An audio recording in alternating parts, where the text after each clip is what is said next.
Me llamo Lucía Rodríguez, y si estás leyendo esto, es porque logré salir con vida. No es fácil contar lo que viví, pero siento que debo hacerlo. No para asustarte, sino para que te cuides. Porque allá afuera, en este mismo país, hay lugares donde lo que parece una oportunidad es en realidad una trampa. Soy de San José de la Calera, una comunidad a unos 20 minutos en combi de San Francisco del Rincón.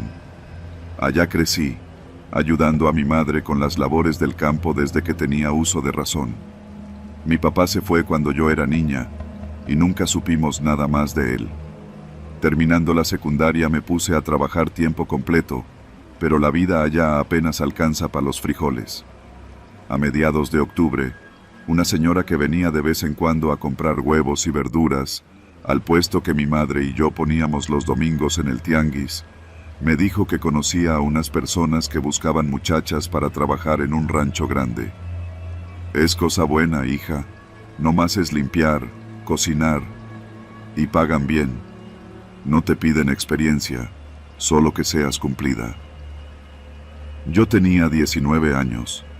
Nunca había salido de mi comunidad sola, pero la promesa de mandar dinero a mi madre y ayudarla de verdad me hizo aceptar sin pensarlo mucho. Me presenté en una casa vieja cerca del centro de San Francisco. Era como una especie de oficina improvisada. Ahí me recibió una mujer alta, de piel morena y cabello recogido en un chongo tan apretado que parecía tirar de su rostro. Se presentó como la señora Estela. Había otras 3 muchachas conmigo, todas igual de nerviosas, igual de pobres.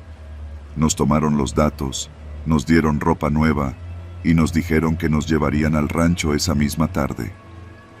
Está lejos, pero allá tienen de todo, nos dijo Estela, con una sonrisa seca que no le llegaba a los ojos.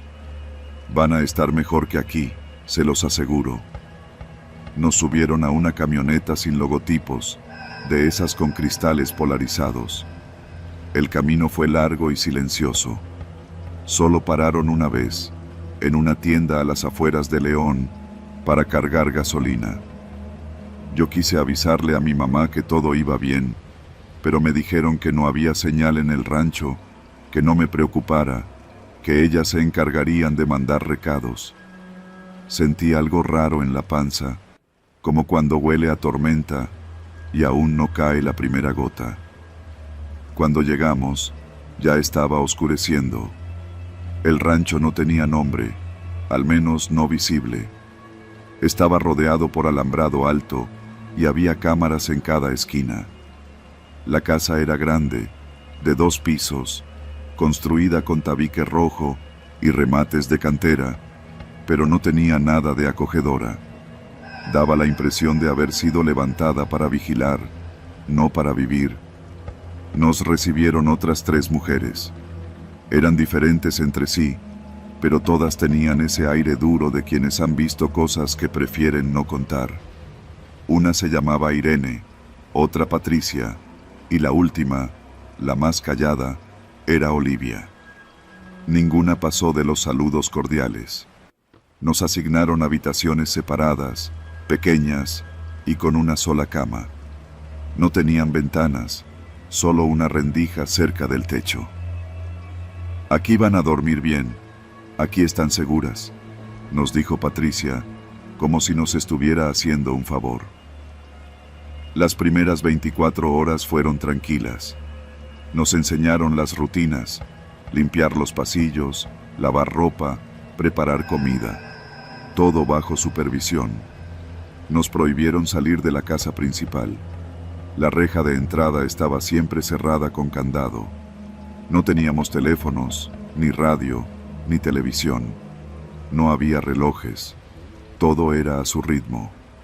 La primera en desaparecer fue Mariana, una chava menudita de ojos verdes. Se la llevó Irene diciendo que necesitaban ayuda en los establos. Nunca la volvimos a ver. Preguntamos por ella. Olivia nos dijo que la habían llevado a un rancho vecino, que hacía falta personal allá. Nadie pudo comprobarlo.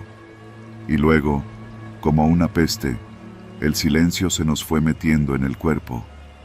Empezamos a no preguntar, a no mirar, a fingir que todo estaba bien. A la semana, ya éramos solo dos. Yo y una chava de Aguascalientes llamada Norma. Ella sí era de armas tomar. No tenía miedo de hablar, ni de reclamar. Pero esa valentía le duró poco. Una noche, escuché gritos. No gritos de miedo, sino de dolor. Venían del sótano, una zona que nunca nos permitieron limpiar. La puerta siempre estaba cerrada con llave. Esa noche estaba abierta. Norma no volvió a aparecer. El miedo se me metió como agua helada en los huesos. Ya no dormía. Empecé a guardar pedazos de tortilla y frutas que robaba de la cocina. Estaba decidida. Si no escapaba, me iba a convertir en otra sombra. Una madrugada escuché pasos en el pasillo. Me tiré al piso, pegué el oído a la rendija. Era Estela, hablando por teléfono. Ya tenemos otra lista. Mándame 3 más esta semana. Las de aquí ya están listas para la exportación. Exportación. Esa palabra me revolvió el estómago. Entendí todo. No éramos sirvientas. Éramos mercancía. Ese día fingí estar enferma. No salí del cuarto. Cuando vino Olivia a dejarme comida, noté que no cerró bien la puerta. Aproveché y me metí en la despensa. Ahí pasé horas, sin moverme. Vi cómo sacaban a otra chava por la puerta trasera. Estaba amarrada, pero no gritaba. Parecía dormida. No volví a verla. Esa noche hice mi intento. Me envolví en una cobija y esperé a que el rancho se durmiera. Escuché los pasos, los portazos, el silencio. Salí gateando por un pasillo lateral y me escondí bajo una tarima junto al almacén. Desde ahí vi cómo Olivia y Estela hablaban con unos hombres que llegaron en una camioneta. Llevaban cajas. No sé qué había dentro, pero cuando las bajaron, oí un quejido. Esperé hasta que se fueron. Me moví con cuidado hacia la parte trasera. La cerca tenía púas, pero también un hoyo, cubierto con un costal. No sé cómo lo vi, ni cómo supe que era mi única salida. Me rasgué los brazos y las piernas, pero lo logré. Corrí como nunca, descalza, sin rumbo, guiándome solo por el cielo estrellado. Después de lo que sentí como horas, llegué a una carretera. Un trailero me recogió. No dije mucho. Solo pedí que me dejara en San Francisco del Rincón. Denuncié todo. A la policía, a la fiscalía, a quien me quiso escuchar. Me trataron como loca, como exagerada. Dijeron que era una banda pequeña, que ya estaban tras la pista. Pero no hicieron nada. Hace un mes, supe que la señora Estela sigue reclutando muchachas. Cambió de ubicación, pero el sistema es el mismo. Ofertas que parecen buenas, promesas que huelen a futuro, pero que en realidad son la antesala del infierno. No tengo pruebas, solo tengo esta historia y la cicatriz en mi pierna que me dejó la cerca cuando escapé. Si estás leyendo esto y alguien te ofrece trabajo en un rancho apartado, si te dicen que no necesitas saber más que obedecer, corre, porque puede que no salgas. Yo viví para contarlo, pero muchas otras no.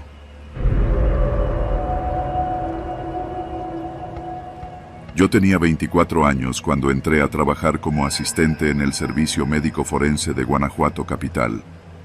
Era mi primer empleo serio después de terminar la carrera de técnico en laboratorio, y aunque la idea de trabajar con muertos no era precisamente lo que soñé de niña, el sueldo era decente y las vacantes escaseaban. Al principio, todo era cuestión de aguantar el hedor a formol, acostumbrarse a los silencios largos del sótano y evitar mirar fijamente los cuerpos desnudos y fríos. Pero lo que nunca me imaginé fue terminar escapando por mi vida. El doctor Tadeo A. Macías era el encargado del laboratorio forense. Un hombre alto, delgado, con manos huesudas y un rostro que parecía cincelado a la fuerza, pómulos salientes, cejas eternamente arqueadas y una expresión que nunca variaba entre el fastidio y la concentración absoluta. Tenía fama de ser reservado y brillante, aunque en el IMSS decían que estaba tocadito de la cabeza. Yo no sabía si era verdad, pero desde el primer día sentí algo extraño en él, como si su mente estuviera siempre en otra parte. Lo respetaba, pero no lo entendía. Mi horario era de lunes a sábado, de 8 a 4. La morgue estaba ubicada en un edificio viejo cerca del Panteón Municipal, una estructura semisótano con paredes color crema descascaradas, olor a humedad y puertas que crujían hasta con el viento. Los días eran monótonos. Llegaban cuerpos, se registraban, se hacían las autopsias, se rellenaban papeles. Pero por las tardes, después de que todos se iban, Tadeo se quedaba. ¿Usted no tiene familia, doctor?, le pregunté una vez, mientras lavábamos instrumental quirúrgico. Mi esposa murió hace 3 años, respondió sin mirarme, y desde entonces, la única familia que tengo está en estos refrigeradores. No supe qué decir.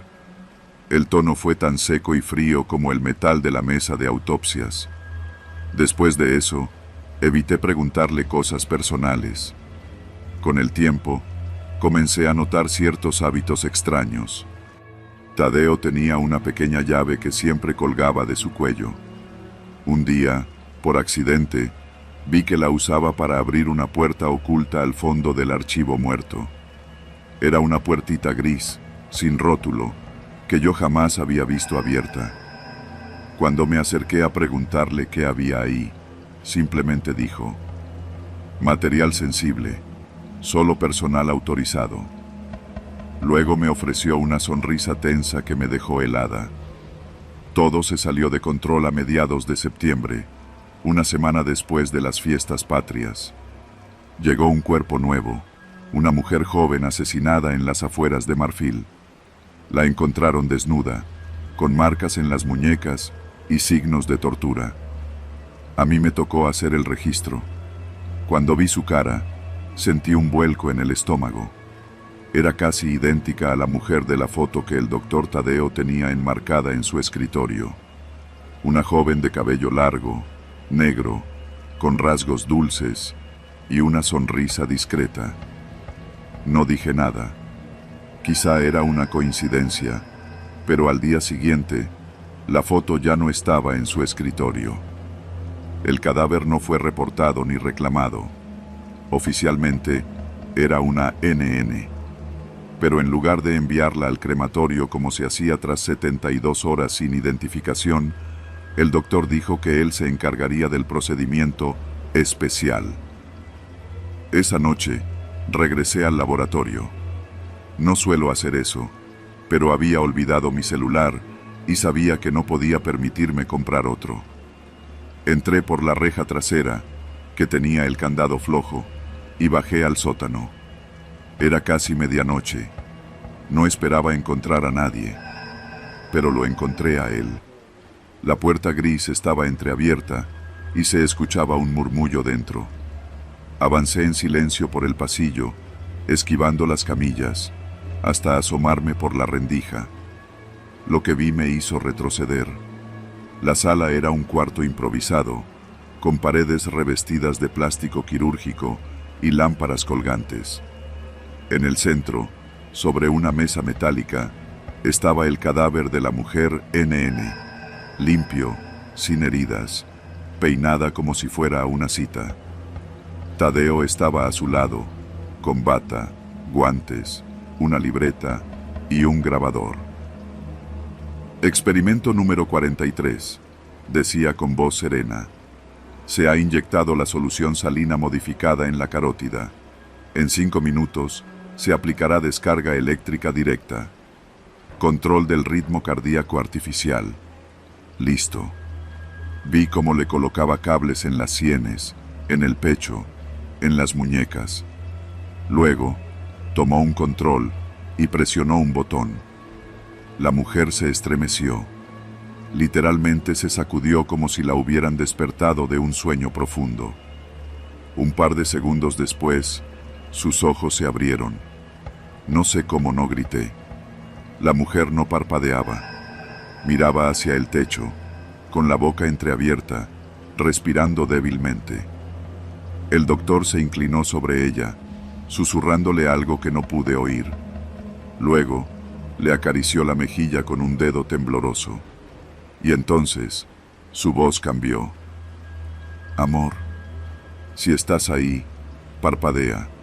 Solo una vez. Solo una. Nada ocurrió. El cuerpo comenzó a convulsionar.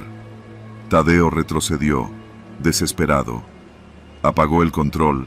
La mujer se quedó inmóvil otra vez. Empezó a llorar. Nunca había visto a un hombre llorar de esa manera. Era como si lo hubieran arrancado de su propia carne. No me atreví a moverme hasta que apagó la luz del cuarto y cerró la puerta. Esa noche no dormí. 2 días después, me presenté como si nada. El doctor estaba serio, más ojeroso que de costumbre.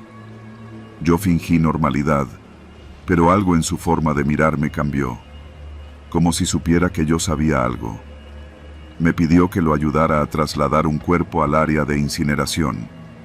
Era ella, la mujer NN. Cuando lo bajamos a la camilla, noté que tenía una especie de cicatriz en el pecho, justo donde le había colocado los electrodos. También tenía el cabello cortado diferente, como si Tadeo la hubiera estado peinando a su gusto. ¿Usted la conocía, doctor?, me atreví a preguntar. Él me miró, largo, y luego simplemente dijo, todavía no, pero la he estado buscando en todos los cuerpos desde que murió Daniela. Ese fue el nombre, Daniela. Y en ese momento, supe que esa mujer sí era su esposa, o al menos, alguien que él quería que lo fuera. Tomé la decisión de renunciar ese mismo día, pero antes de entregarle mi carta, entré al archivo muerto a sacar mis cosas. Cuando pasé junto a la puerta gris, vi que estaba abierta. Escuché un sonido raro, como si algo gorgoteara. La curiosidad me mató. Entré. Había otro cadáver en la mesa. Un hombre joven. Tenía cables saliendo del cuello y la piel reventada en varias partes. En la pared había fotos clavadas con chinchetas, rostros de mujeres, de hombres, todos con alguna similitud en sus rasgos. Algunos parecían deformes por el paso del tiempo. Todos tenían marcas. Todos estaban muertos. Y en una repisa, encontré algo que me revolvió el estómago. Un álbum con fotografías de una mujer viva. La misma de la mesa. La misma de la foto del escritorio. Daniela. Pero no solo eso. Las fotos iban cambiando con los años. Algunas eran en blanco y negro, otras más recientes. Siempre la misma cara. O casi. Tadeo había estado buscando a su esposa en otros cuerpos. O tal vez, intentaba crearla de nuevo. Sentí pasos detrás de mí. Cuando me giré, él ya estaba en la puerta. No deberías haber entrado, dijo con una voz baja, rasposa. Pero está bien. Necesito a alguien más joven, alguien sano. A ti también podría devolverte. Solo necesito otra oportunidad. No lo pensé. Tomé una bandeja de acero y se la lancé a la cabeza. Fue un golpe seco. El doctor cayó de lado, sangrando, pero aún consciente. Aproveché para salir corriendo, sin mirar atrás. Esa fue la última vez que vi su rostro. La policía tardó más de lo que me hubiera gustado, pero cuando por fin entraron al sótano, ya no quedaba rastro del cuarto oculto. Las fotos, los cuerpos, todo había desaparecido. Dijeron que no había pruebas suficientes y que el doctor Tadeo había desaparecido sin dejar rastro.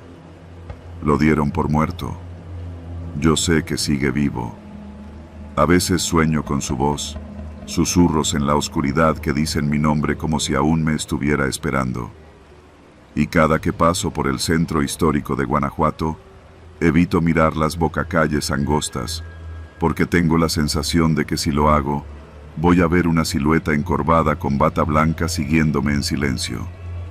No renuncié. Simplemente no volví. Dicen que el cuerpo es solo materia, que la conciencia se apaga cuando el corazón se detiene. Tadeo no estaba de acuerdo, y quizá tenía razón.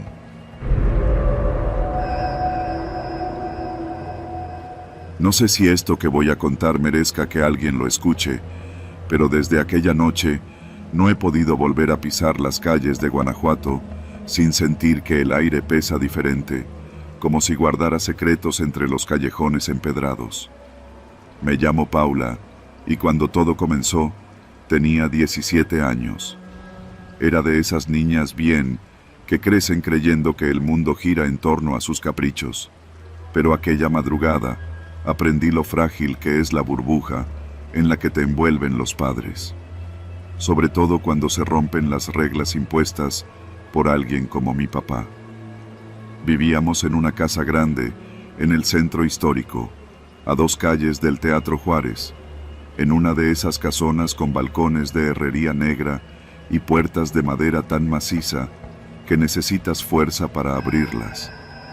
Mi papá era abogado, de esos que conocen a medio Guanajuato y que pueden hacer que alguien desaparezca del mapa sin ensuciarse las manos.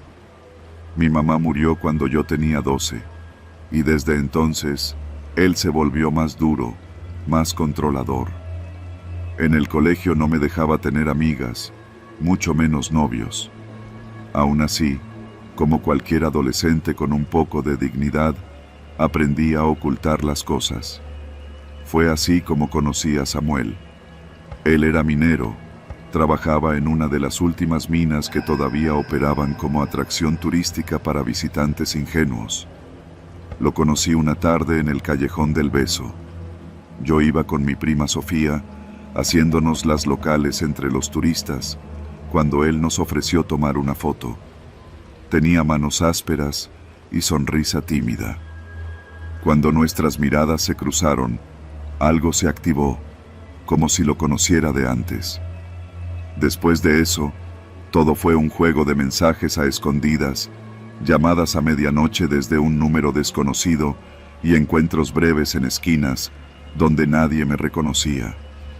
Nos veíamos entre los recovecos de la ciudad, detrás del Museo de las Momias, en la plazuela de San Fernando, en pasajes tan angostos que el sonido de tu propia respiración rebota en los muros. Pero nuestro lugar favorito era un callejón sin nombre que desemboca en la parte trasera del Callejón del Beso. No estaba en ningún mapa turístico. Allí nos encontrábamos cada jueves a la medianoche.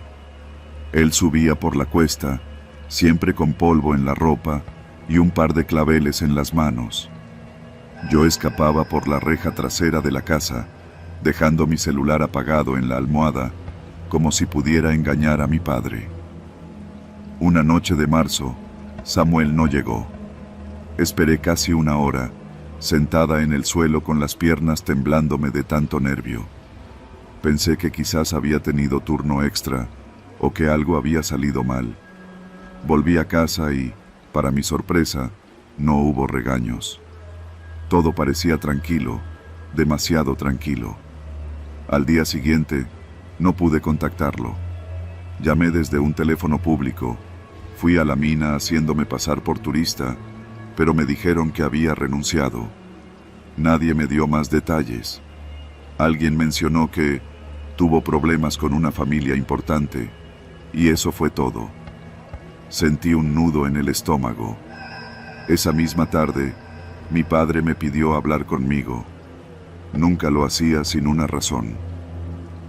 Paula, dijo mientras me servía un café que no pedí. Hay cosas que no entiendes y no necesitas entenderlas. Lo que haces afecta tu nombre y mi nombre. ¿Sabes lo que eso significa? No respondí. Solo lo miré, queriendo escupirle la verdad en la cara. Que lo sabía todo, que yo no era tonta, que Samuel no desapareció por decisión propia. Pero me temblaban las manos. Lo único que alcancé a hacer fue llorar. Pasaron los días. Dejé de ir al colegio. Empecé a tener pesadillas. Veía el callejón oscuro. Escuchaba pasos detrás de mí.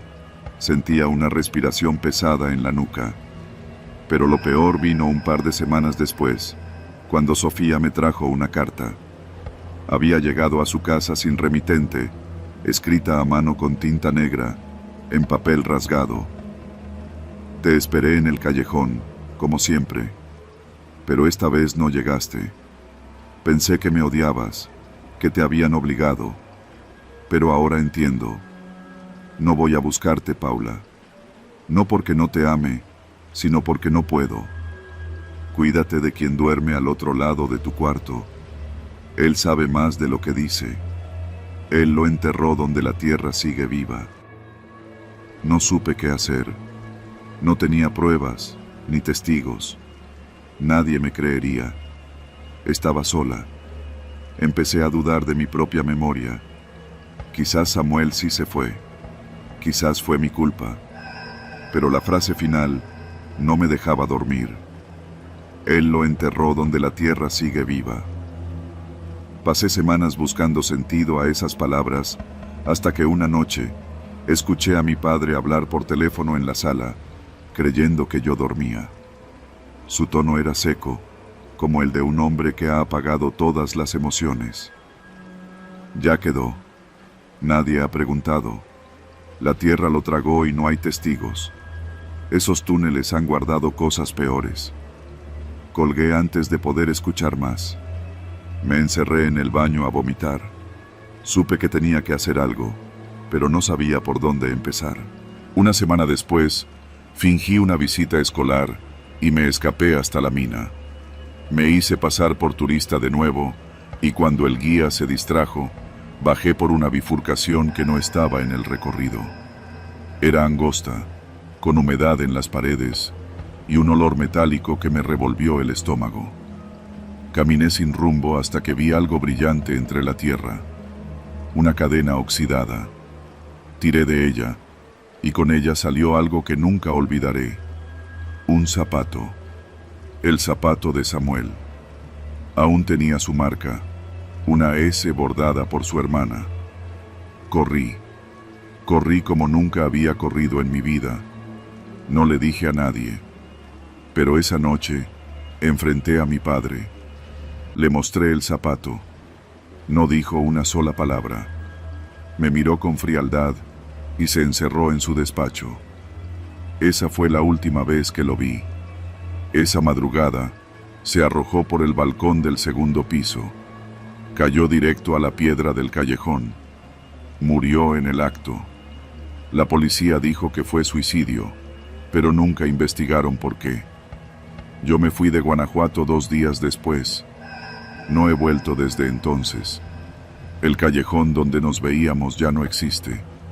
Fue sellado con cemento por obras de conservación. Pero yo sé lo que hay ahí debajo. Sé lo que escondieron. Y cada noche, en mis sueños, Samuel vuelve. No como fantasma, sino como recuerdo vivo. Me mira con esos ojos llenos de tierra y dolor, y no me dice nada. Solo se despide, con ese último beso que nunca llegó.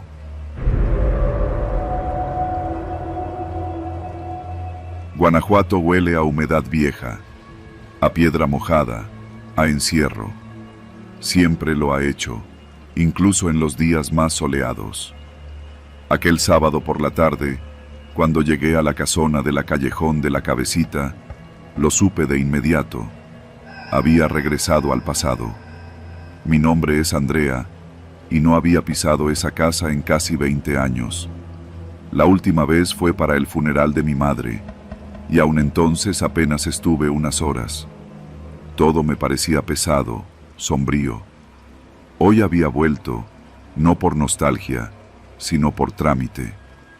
Mi tía Aura, la última habitante de la familia, había muerto 2 semanas antes. Me tocaba a mí arreglar los papeles para vender la propiedad. Una vieja conocida de la familia, la licenciada Bermúdez, me entregó las llaves en su oficina en la Plaza de la Paz con una sonrisa tensa. «Cuidado con la humedad», dijo, bajando la voz. «Esa casa no ha sido amable con sus habitantes. Pensé que era una broma, pero ahora sé que no lo era». La casona se alzaba como siempre, una mole gris con tejas oxidadas, persianas torcidas y balcones cubiertos de guano seco.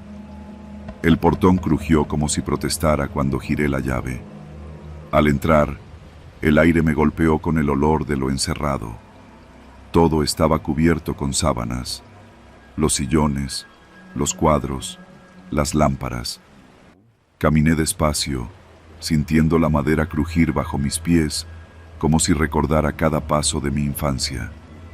Las paredes aún conservaban los retratos de la familia, mi madre de joven, mis abuelos rígidos, Aura con su moño de terciopelo rojo. Recuerdo que nunca la vi sin ese moño. Siempre olía a lavanda rancia y tenía una forma peculiar de mirar, como si supiera algo que tú no. El primer día lo dediqué a revisar documentos, inventariar muebles, abrir ventanas para ventilar. Todo estaba empolvado, pero en buen estado. El despacho de Aura me tomó más tiempo. Era un cuarto pequeño, lleno de carpetas, papeles amarillentos y un librero torcido con tomos de medicina antigua. Había sido enfermera durante años en el Hospital General. Una carpeta azul me llamó la atención. Dentro, encontré un acta de defunción. Carmen Vargas Ruiz, fallecida en 1987. Mi tía Carmen, la hermana menor de mi madre. Supuestamente murió de un problema hepático, pero el informe clínico adjunto hablaba de fallo sistémico por sustancia desconocida. Fruncí el ceño. Nunca nadie en la familia cuestionó esa muerte. Era una época difícil, pero algo en ese papel me incomodó. Lo guardé para revisarlo después. Esa noche dormí en el antiguo cuarto de mi madre. No había ruido, salvo el ocasional paso de una cucaracha entre las tablas del piso. Pero a eso de las 2 de la madrugada, escuché un golpeteo. Era seco, rítmico. Provenía de la pared contigua, la que daba al cuarto que había sido de mi tía Carmen. Me levanté, crucé el pasillo en penumbra y abrí la puerta. El cuarto estaba completamente vacío. Cerré. Volví a la cama.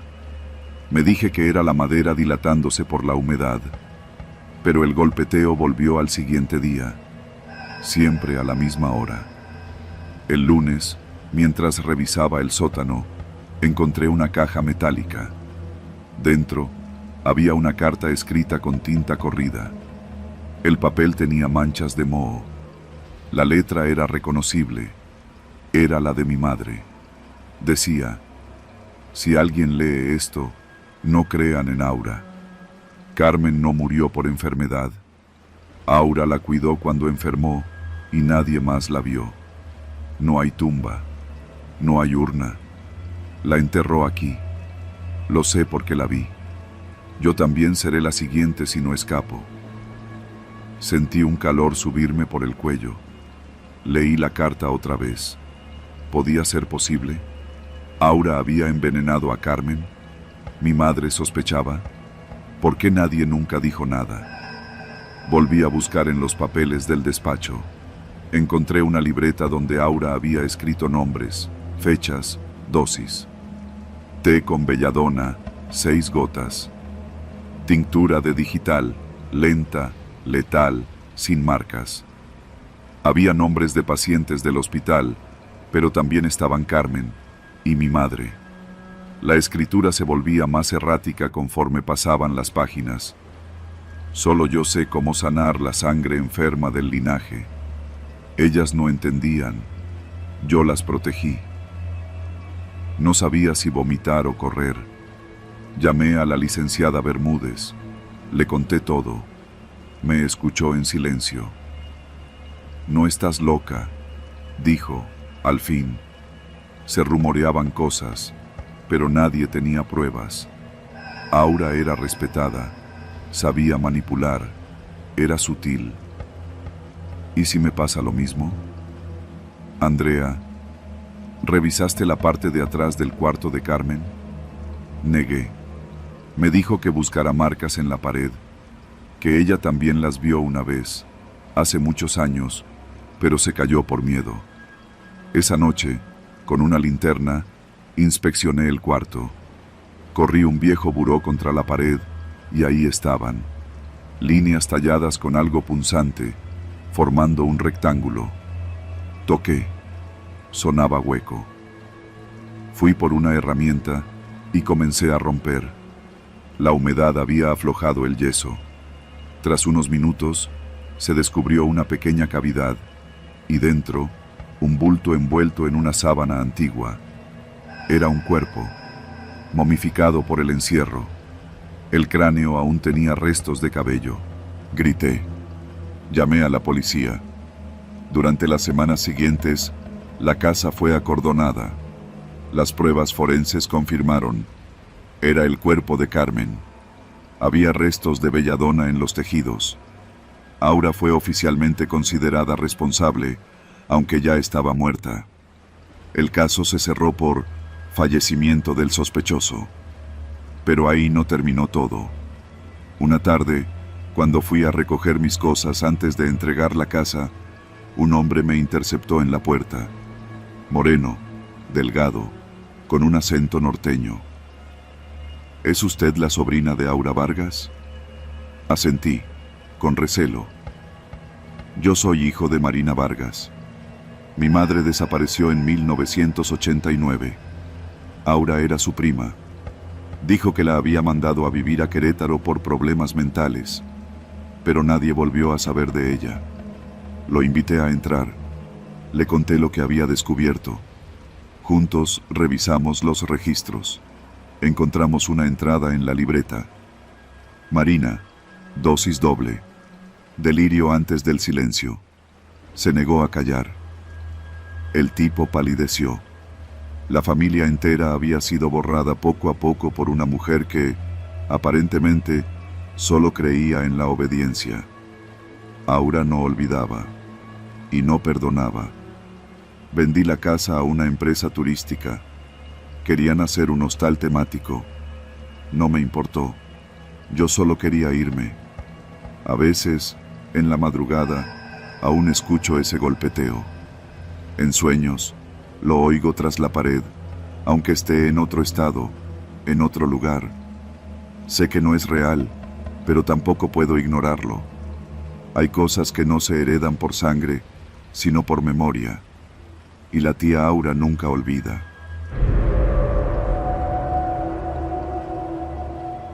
Me llamo Mariana Zárate. Tengo 29 años y hace 2 meses empecé a trabajar como recepcionista nocturna en el Hotel Castillo de Santa Cecilia, uno de esos lugares donde el pasado se siente en las paredes y los muros parecen guardar secretos bajo la piedra.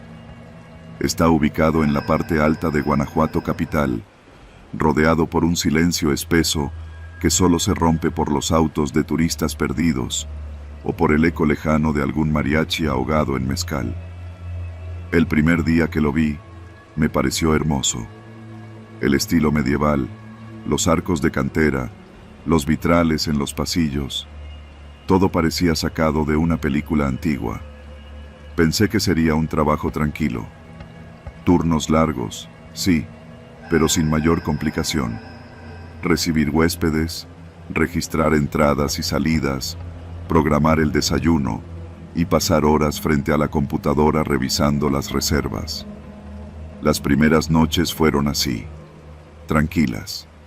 Había un vigilante llamado Pedro que hacía rondas cada 2 horas y una cocinera mayor Doña Nati, que llegaba desde las 5 para preparar café y pan dulce. Yo aprovechaba para leer o escuchar música con un solo audífono. Hasta que una madrugada, cerca de las 3, encontré la primera nota. No venía en sobre. Estaba doblada cuidadosamente y colocada bajo el teclado del monitor. Pensé que tal vez algún huésped la dejó olvidada al hacer check-in, pero cuando la leí, el estómago me dio un vuelco. Habitación 107. Hombre, 36 años. Asfixiado con almohada. Marzo de 1999. No fue suicidio. La letra era clara, como de alguien que había escrito despacio. No había firma, ni fecha. Me quedé mirando la hoja como si fuera a prenderse fuego. No supe si hablarlo con alguien. Decidí guardarla. A la noche siguiente, revisé la habitación 107 antes de que llegara el huésped que la había reservado. Era una habitación como cualquier otra. Cama matrimonial, baño antiguo, cortinas rojas. No vi nada raro, pero el aire adentro era pesado, como si nadie hubiera entrado en semanas. El huésped, un abogado de Monterrey, hizo su check-in sin problemas. Se veía cansado, apenas habló. Subió con su maleta de mano y no volvió a salir en toda la noche. Esa misma madrugada, encontré otra nota, en el mismo lugar. Habitación 113, pareja. Ella murió por golpes. Él escapó. Diciembre de 2004. No fue accidente. Empecé a sudar. Revisé las cámaras. Nada. El pasillo estaba vacío. No había ruidos. No había nadie más en recepción. Me levanté y fui hasta la 113. La habitación estaba vacía. Según el sistema, nadie la había ocupado en semanas. El corazón me martillaba el pecho. Me quedé ahí, parada frente a la puerta, escuchando el silencio. Entonces sentí que alguien me miraba. Volté, pero el pasillo seguía igual. Me dije que estaba sugestionada, que el hotel, con su aire viejo y esas historias de fantasmas que los turistas cuentan, me estaban afectando. Pero algo dentro de mí ya no estaba tranquila. Durante los días siguientes, las notas siguieron apareciendo, siempre en el mismo sitio, cada una con detalles espeluznantes. Algunos nombres, otros solo descripciones. Un niño de 5 años encontrado sin vida en la tina de la 122. Una mujer acuchillada en la 109. Un hombre desaparecido en la 135, cuya maleta seguía intacta bajo la cama. Lo conté a Pedro, el vigilante. Me miró con ojos apagados y dijo: «Este hotel es viejo. Mucha gente ha pasado por aquí. Algunas no se fueron nunca». No supe si lo dijo en serio. No quise insistir. Pensé en renunciar. Incluso comencé a preparar mi currículum. Pero una parte de mí necesitaba saber la verdad. Así que empecé a investigar. Revisé viejos periódicos digitales del correo, del AM, de cualquier fuente que encontrara con registros antiguos. Y para mi horror, muchas de las muertes coincidían. Lugares, fechas, incluso detalles que solo podría conocer alguien que estuvo ahí. Era imposible. Quise saber quién estaba dejando las notas. Revisé las cámaras con atención. Y una noche, poco después de medianoche, lo vi. Un huésped. Hombre, alto, delgado, con una barba rala y el rostro hundido. Vestía siempre igual, camisa gris y pantalones de mezclilla. Se registraba como Rafael Montiel, aunque no siempre con el mismo nombre. A veces RM, otras solo Montiel. Tenía una tarjeta corporativa de alguna empresa minera, pero nunca pedía factura. Su habitación preferida era la 105. Siempre solicitaba esa, y si no estaba libre, posponía su visita. Nunca sonreía. Siempre escribía algo en una libreta negra mientras tomaba café solo en el restaurante. Un día intenté espiarlo. Me acerqué por detrás mientras él hojeaba el menú, pero en la libreta solo había líneas vacías, ni una sola palabra. Esa madrugada recibí una nota más. Tú también estás en la lista. Se me heló la sangre. El papel era distinto. Ya no era solo una advertencia o una crónica, era una amenaza. Revisé las cámaras. Nada. Revisé la bitácora. Nadie había entrado al lobby. Pedro no estaba en su ronda, lo cual no era raro. A veces se dormía en el cuarto de guardias. Quise encarar a Montiel. Al día siguiente bajó a desayunar y aproveché para llevarle el café. Me temblaban las manos. ¿Todo bien con su estancia?, le pregunté. Él me miró. Por primera vez me miró de verdad. ¿Tú crees que todo está bien aquí?, preguntó, sin ironía, sin emoción. Solo como quien dice algo que no necesita respuesta. Esa noche no pude dormir. A la mañana siguiente llamé a una ex empleada del hotel, Laura, que había trabajado ahí hasta el año pasado. Le escribí por Facebook. Me respondió casi de inmediato. Ten cuidado con ese tipo. Yo también encontré notas, pero nadie me creyó. Me fui cuando vi que mi nombre estaba en una. Le pedí que me contara más. Él estuvo preso, dijo. Dicen que era forense o algo así. Tuvo acceso a expedientes, pero lo dejaron libre por falta de pruebas. Se obsesionó con los casos sin resolver y con las víctimas. Tuve que dejar de leer. Me mareé. ¿Y si ahora su obsesión era conmigo? Esa noche volví al hotel solo para entregar mi carta de renuncia. Pero algo me detuvo. La habitación 105, la de Montiel, tenía la puerta entornada. Nadie la había rentado oficialmente esa noche. Me acerqué. Estaba vacía. Dentro, sobre la cama, había una sola cosa: la libreta negra.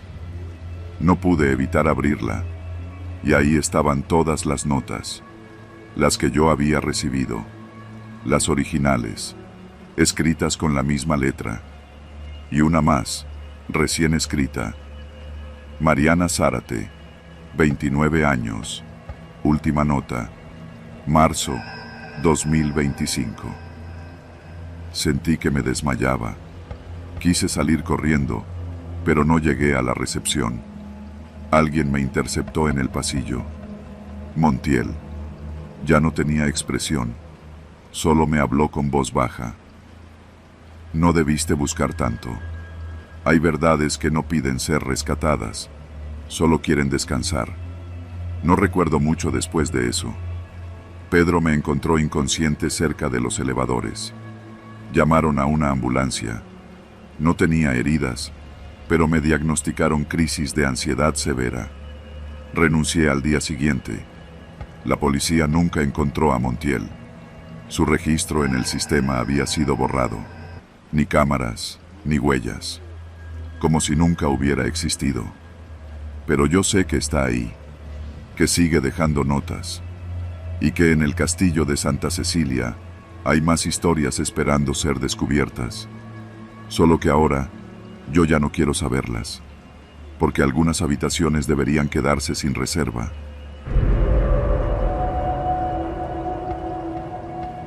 Siempre me han obsesionado los pueblos fantasmas.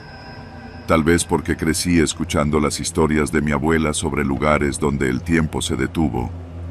Pero había uno en particular que no podía sacarme de la cabeza. Mineral de Pozos, en Guanajuato. Un pueblo minero abandonado, hundido en silencio y leyendas. No aparecía mucho en los libros de historia, pero los rumores hablaban de túneles infinitos, colapsos misteriosos y trabajadores que nunca volvieron a ver la luz. Fue por eso que, cuando se presentó la oportunidad de grabar un documental independiente sobre el lugar, No lo dudé ni un segundo. Conseguimos un permiso del municipio, que apenas gestionó el trámite. A nadie le importaba mucho ese rincón olvidado. Viajamos 5.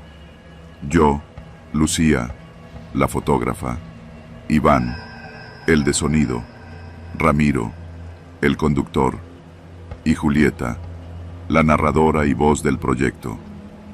Todos éramos jóvenes, necios, y con la absurda certeza de que el mundo era una aventura. Nadie tenía idea de lo que íbamos a encontrar ahí.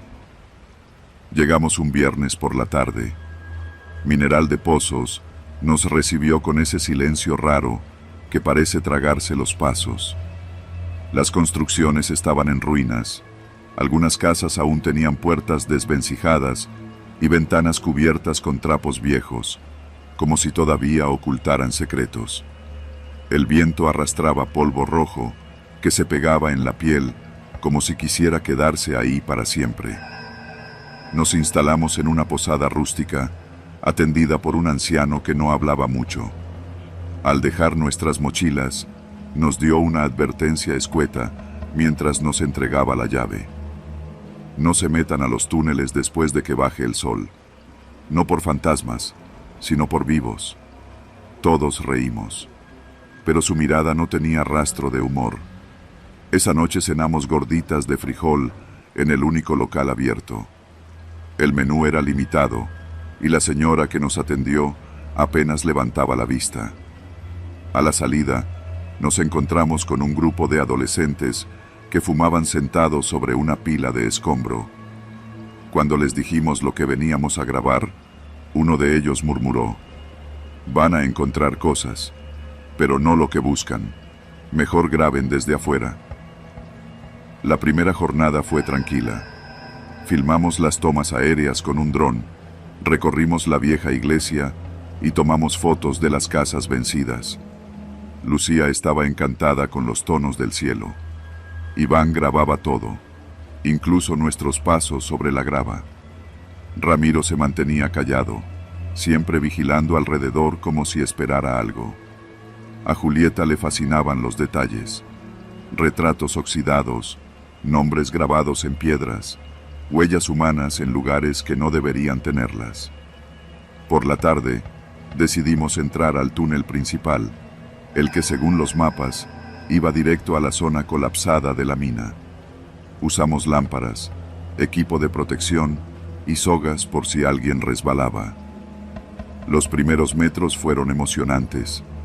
El aire era espeso, lleno de humedad y el aroma metálico de la tierra que ha sido violentada. Todo parecía seguro, hasta que Iván encontró algo entre la grava. Era un cuaderno, viejo, cubierto de polvo y sangre seca. Al principio pensamos que era parte del atrezo de alguna excursión turística, pero no. Las hojas estaban llenas de anotaciones en letra nerviosa. Nombres, fechas, frases sueltas como «no me dejan dormir» o «sigo escuchándolos ahí abajo».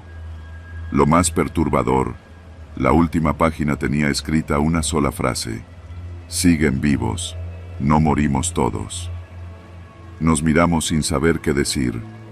Julieta lo guardó en su mochila, y aunque ninguno lo dijo en voz alta, ya no queríamos seguir explorando por ese día. Salimos del túnel justo cuando el sol se estaba hundiendo detrás de las montañas. El aire era más frío de lo normal. Esa noche nadie habló mucho durante la cena. Ramiro pidió dormir en la camioneta. Algo en su instinto lo tenía incómodo. A las 3 de la mañana, me despertó un golpe seco. Venía de fuera de la posada. Me asomé por la ventana y vi que la camioneta estaba abierta.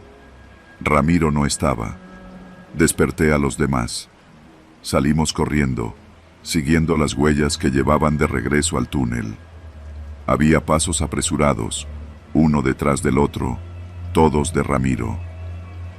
¿Se metió solo?, preguntó Lucía, con la voz quebrada. No teníamos opción. Armamos rápido las lámparas y bajamos de nuevo al túnel. Esta vez, el silencio no era lo mismo.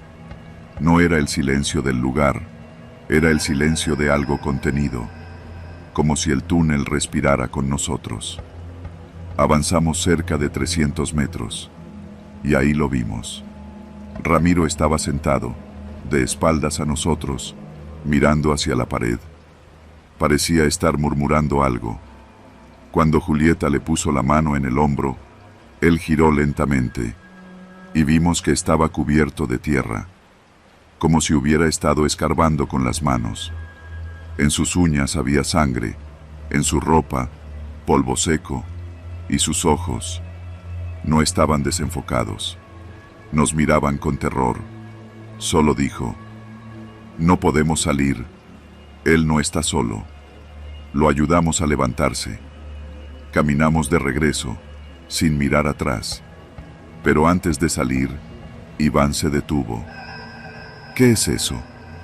Señaló a un rincón donde la tierra estaba removida. Había un hueco, como una madriguera improvisada. Dentro, huesos, muchos, y una bota, con una etiqueta que decía Carlos L. 1973. Afuera, revisamos los archivos. Ese nombre aparecía en el registro de los mineros desaparecidos durante el colapso de 1973. Se suponía que todos murieron, pero el cuaderno decía otra cosa. Esa noche, nadie durmió. Ramiro no hablaba, solo escribía. Lo hacía sin parar, llenando hojas y hojas con frases incomprensibles. Lucía grabó algunos de sus delirios. En uno, repetía: "Hay alguien abajo, alguien que nunca dejó de comer". Decidimos regresar a la ciudad al amanecer. En el camino, Ramiro comenzó a gritar. Decía que no podíamos dejarlo ahí, que él vendría por nosotros si hablábamos, que ya lo había escuchado escarbando debajo de la tierra, tratando de salir. Hoy, 3 semanas después, Ramiro está en un hospital psiquiátrico. No recuerda nada. Solo repite una frase antes de dormir. El polvo lo cubre todo, pero no lo borra. Lucía borró las grabaciones. Iván dejó el documental. Julieta ya no narra nada, ni siquiera contesta llamadas. Yo no he dormido bien desde entonces, porque anoche, al limpiar mi mochila, encontré algo entre mis cosas que no debió estar ahí. Un dedo humano, seco, como de alguien que llevaba décadas bajo tierra.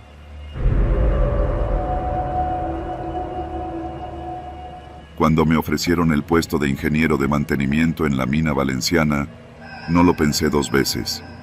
Era el tipo de trabajo que uno no rechaza. Bueno, al menos no cuando tienes un hijo de 5 años, deudas por todos lados y la presión de mantener una casa.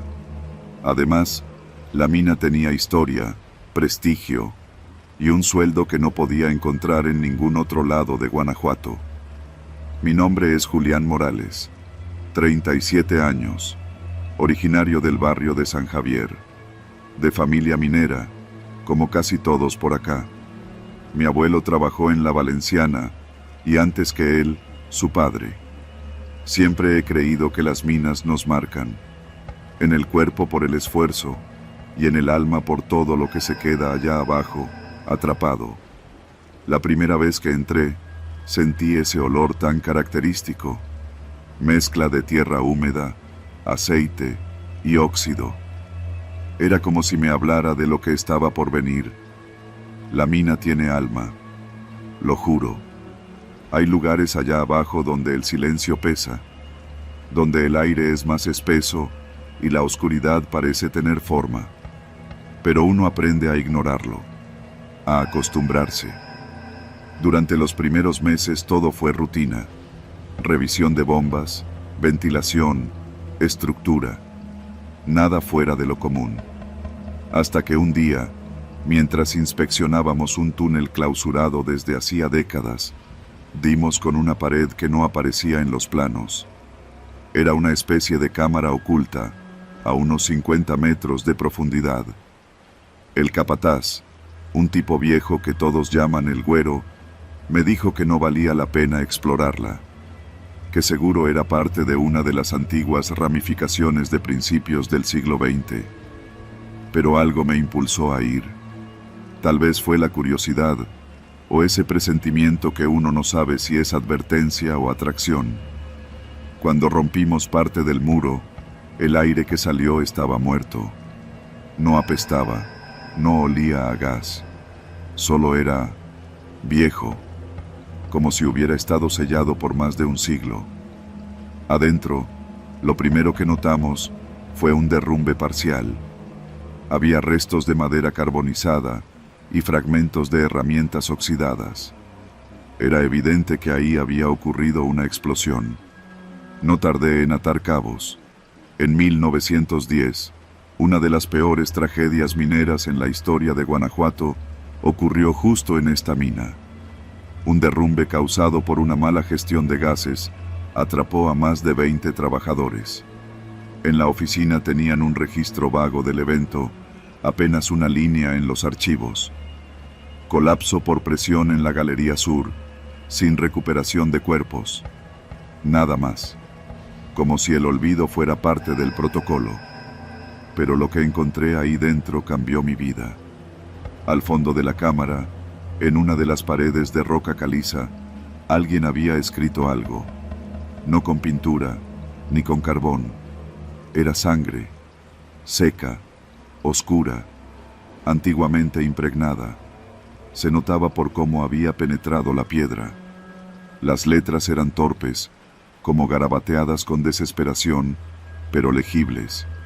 Decían: nos dejaron morir, maldigo a los responsables, que su sangre pague la deuda. Y abajo, una lista de apellidos, 4 nombres, 3 me eran desconocidos, el último no, Morales. Mi cuerpo se paralizó, lo leí una y otra vez. Morales, mi apellido, nuestro apellido. Salí de ahí sin decir palabra. No dormí esa noche. Revisé los archivos de mi abuelo. Su padre, don Teófilo Morales, había sido jefe de seguridad en la mina durante ese año, confirmado en un documento amarillento, casi borrado por el tiempo. Él era uno de los responsables de activar las alarmas en caso de acumulación de gas. Él estuvo de guardia esa noche. Quise pensar que había sido un error, que alguien más se apellidaba igual. Pero en Guanajuato los Morales somos pocos, y en el gremio minero, menos. Volví a la mina solo, de noche. Entré por el acceso antiguo, el que usan los técnicos para monitorear filtraciones. Me sabía el camino de memoria. En la cámara de la explosión, algo había cambiado. El aire estaba más pesado, como si lo que habíamos liberado no solo fueran gases inertes, sino una rabia encerrada. Volví a ver la pared. Pasé los dedos por las letras secas. Una mezcla de miedo y culpa me invadía. No era mío ese pecado, pero lo llevaba en la sangre. En mi celular empecé a grabar video, como si necesitara pruebas de que eso era real. Pero al revisar la grabación, la pantalla se congelaba al llegar al apellido. Solo ese. Las demás letras se veían, pero Morales era un borrón. Días después, comenzaron los accidentes. Uno de los motores se detuvo sin explicación. Un elevador colapsó sin nadie adentro. Herramientas que desaparecían. Un técnico se quebró la pierna al tropezar con un casco que juraba no haber estado ahí segundos antes. Y yo empecé a soñar con la mina, pero no como la veía en el día. En mis sueños, la galería era más estrecha. Las paredes parecían respirar, y siempre había voces, gritos lejanos, como si los muertos siguieran pidiendo auxilio. Y entre esos gritos, una voz más clara: tú no hiciste nada, eres igual. La paranoia creció. Empecé a aislarme, evitaba bajar. El güero notó mi cambio, pero no dijo nada. Un día, en una borrachera, me contó lo que muchos sabían pero callaban, que los descendientes de los responsables de aquel derrumbe, todos, habían tenido accidentes trágicos en la mina. Algunos lo atribuían a la mala suerte, otros a una deuda no pagada, pero nadie hablaba del apellido Morales, como si mencionarlo fuera invocar algo. El colmo llegó cuando mi hijo Diego, de 5 años, comenzó a dibujar cosas extrañas, bocetos de túneles, hombres atrapados y siempre una pared con nombres, el suyo incluido, Diego Morales. Él no sabía nada, nunca se lo dije, nadie le habló de eso, pero en sus dibujos, esa pared estaba igual a como la vi yo. No podía permitir que el pasado arrastrara a mi hijo, así que tomé una decisión. Volví a la mina, con una linterna, cuerda y una placa de metal que mandé hacer con los nombres completos de los muertos de 1910. 22 en total. Lo grabé con láser en acero inoxidable. Y también llevé una placa más pequeña con un solo nombre, Teófilo Morales. La bajé hasta la cámara sellada. Cavé en el suelo, donde aún había fragmentos de herramientas calcinadas, y enterré las placas ahí mismo. Sellé el hueco con concreto rápido. No recé, no pedí perdón. Solo dije en voz alta: mi nombre es Julián Morales. No soy como él, pero sí soy su sangre. Esto es lo único que puedo hacer. Desde esa noche, los sueños cesaron. Las cámaras volvieron a funcionar.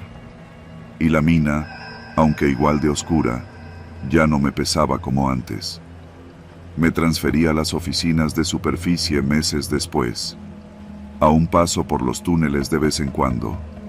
Y cada vez que lo hago, me detengo frente a la Galería Sur.